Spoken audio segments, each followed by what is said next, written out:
నార్కల్ జిల్లా కేంద్రంలో సోమవారం రోజున గత కొద్ది రోజులుగా కురుస్తున్నటువంటి వర్షాలకు కేసరి సముద్రం వరద ఉధృతం కావడంతో ఎండబెట్ల మీదుగా వెళ్లే ప్రయాణికులకు రాకపోకలు ఇబ్బందులు గురవుతున్నారని, త్వరగా బ్రిడ్జి నిర్మాణం చేపట్టాలని బీసీ పొలిటికల్ జేఏసీ నార్కల్ జిల్లా అధ్యక్షులు దరోజ్ అరవించారి ప్రభుత్వాన్ని కోరారు.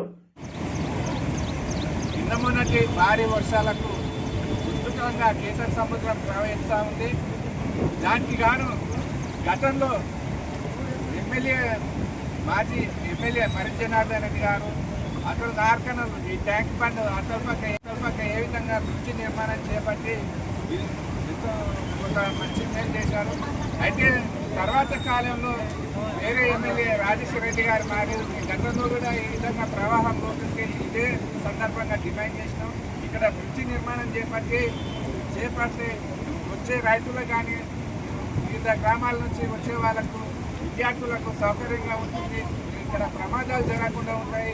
అదేవిధంగా ఇక్కడ నుంచి తీసుకుంటే జడ్చర్ల హైవే ఉంటాయి, తాడూరు మీద తీసుకుంటే కల్వకుర్తి హైవే ఉంటాయి.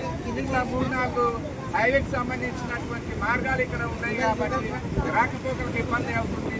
బస్సు పీరియడ్ కానీ ఏమైనా విద్యార్థులు ఈసారి ఇదంతా మనం చూసుకుంటే ఎంతోమంది ట్రాఫిక్ జామింగ్ జనాలు పక్క ఎంతోమంది ఉన్నారు. కాబట్టి త్వరితగతిన ఈ ప్రభుత్వంలో కాంగ్రెస్ ప్రభుత్వంలో ఇక్కడ బ్రిడ్జి నిర్మాణం చేపట్టి ఇక్కడ మేలు చేయవలసిందిగా ఈ సందర్భంగా బీసీ పొలిటికల్ జేఏసీ తరఫున డిమాండ్ చేస్తూ ఉన్నాం.